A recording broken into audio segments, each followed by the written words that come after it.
Hello everyone, welcome on shares की बात सिद्धार्थ के साथ। आज हम फिर से दोबारा मिल रहे हैं शेयर्स की बात सिद्धार्थ के साथ में। आप सभी को पता है कि शेयर्स की बात सिद्धार्थ के साथ सारे कुछ वर्ल्ड के macros, Indian macros, market outlook और साथ ही साथ कुछ एक स्पॉटलाइट सही स्टॉक्स लेके आते हैं। तो आज का जो हमारा स्पॉटलाइट है टॉप एक्सपेंडिंग स्मॉल कैप्स, इसके ऊपर आज हम चर्चा करेंगे। सबसे पहले मैक्रोस की बात करें, सबसे पहले यूएस डेट सीलिंग की, जो बहुत ज्यादा चर्चा में रही हुई बात यूएस डेट सीलिंग की।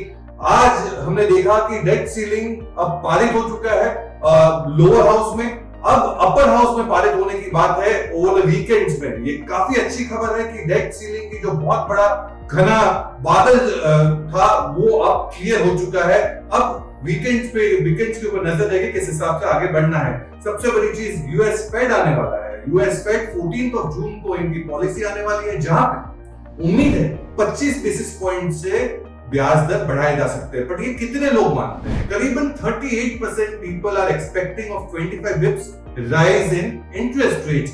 तो ये इंटरेस्ट रेट की जो बढ़त होगी, जो फेड कर सकती है, ये डेटा डिपेंडेंट होता है। इन्फ्लेशन के डेटा आएंगे 13 जून को, तो सीपीआई डेटा बहुत जरूरी रहेगी। इसके ऊपर ही आगे फेड की रणनीति समझ में आएगी। एक डेटा मुझे थोड़ा सा कमजोर दिख रहा है, वो है चाइना का पीएमआई। मैन्युफैक्चरिंग पीएमआई 48.8 के करीब आया, जो 50 के नीचे हम मानते हैं कॉन्ट्रैक्शन माना जाता है, जो मुझे कमजोर दिखता है, कंसर्निंग दिखता है, क्योंकि कुछ टाइम पहले चाइना से डेटा काफी अच्छे आते थे जो बहुत प्रॉमिसिंग लग रहे थे।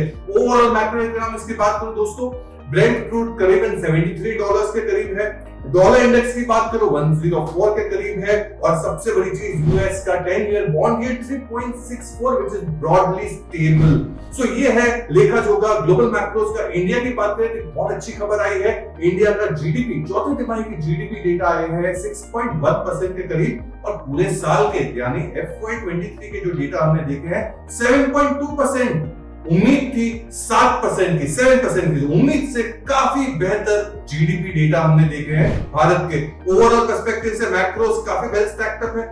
Earnings is the मेनस्टे of the market. Earnings की जो उम्मीद है 15 to 16% ग्रोथ की उम्मीद है आने वाले 2 सालों के लिए, FY23, FY24 एंड FY25। तो हमें लगता है कि 2 सालों में 15 से 16% की अर्निंग ग्रोथ की आप उम्मीद लगा सकते हैं। अब अगर निफ्टी के लेवल्स की बात करूं, जो तकनीकी रूप पे शॉर्ट टर्म की पर्सपेक्टिव से मैं बताऊं, तो 18,200 as a support, 18,800 as a resistance which we are looking on the Nifty। अब आप सोच रहे हैं मार्केट आउटलुक कैसा लग रहा है, शॉर्ट टर्म बाजार कैसा लग रहा है? दोस्तों, शॉर्ट टर्म में हम मानते हैं कि मार्केट काफी कंसोलिडेट या साइडवेज रह सकता है। क्यों? मॉनसून हमारे सामने है, किस हिसाब से मॉनसून अनफोल्ड होता है बहुत जरूरी है।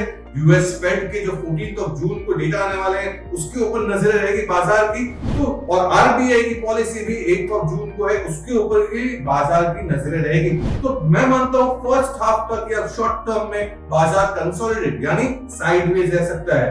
आप लॉन्ग टर्म की बात करें, लॉन्ग टर्म काफी प्रॉमिसिंग लग रहा है बहुत सारे काउंट्स में। सबसे पहला एफआईआई के स्ट्रॉन्ग फ्लोज दिख रहे हैं, तो फ्लोज बहुत दमदार है।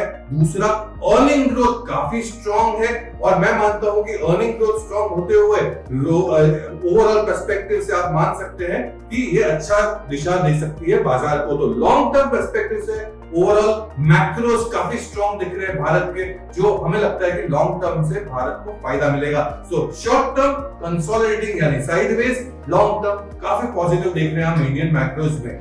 अब बात करेंगे जिस हिसाब से मैंने आपको प्रॉमिस किया था, spotlight top expanding small cap stocks, ऐसे स्टॉक्स जो एक्सपैंड कर रहे हैं, केपेक्स की योजना है और अच्छा परफॉर्मेंस दे रही है, उन 2 कंपनियों के बारे में आज बात करेंगे। सबसे पहले होगा सीएट, जिसका टारगेट आपको रखना है 2170 का, 2170 का। फास्टेस्ट ग्रोइंग टायर कंपनी है, 700 करोड़ का केपेक्स है।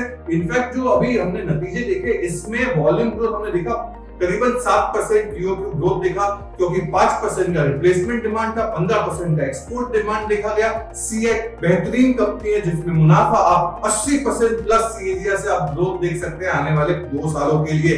दूसरी company top expanding small cap company होगी नियोजन केमिकल। ये स्पेशलिटी केमिकल की कंपनी है जो लिथियम बेस्ड ऑर्गेनिक केमिकल बनाती है। यहाँ पे भी एक्सपेंशन की योजना है, 450 करोड़ यानी 450 करोड़ का केपेक्स प्लान है। नियोजन केमिकल का बेहतरीन कंपनी है, केपेक्स बहुत अच्छा है, रेवेन्यू ग्रोथ आप उम्मीद लगा सकते हैं 20% का FY24 में और 25 से 26% का FY25 में। नियोजन केमिकल, ये दोनों कंपनियां स्मॉल कैप कैटेगरी में आती है, बट आप बिल्कुल आपके ब्रोकर के सलाह या आपके एडवाइजर के सलाह के बगैर ये कंपनियां मत खरीदिएगा या फिर स्टडी करिएगा। ये डिस्क्लेमर जरूर रहेगा। ओवरऑल पर्सपेक्टिव से दोनों ही कंपनियां फिट रहती है स्मॉल कैप में, एक्सपैंडिंग कंपनियों के हिसाब से, अच्छे परफॉर्मेंस के हिसाब से। Thank you for watching shares की बात सिद्धार्थ के साथ। Investment in securities market are subject to market risks. Read all the related documents carefully before investing.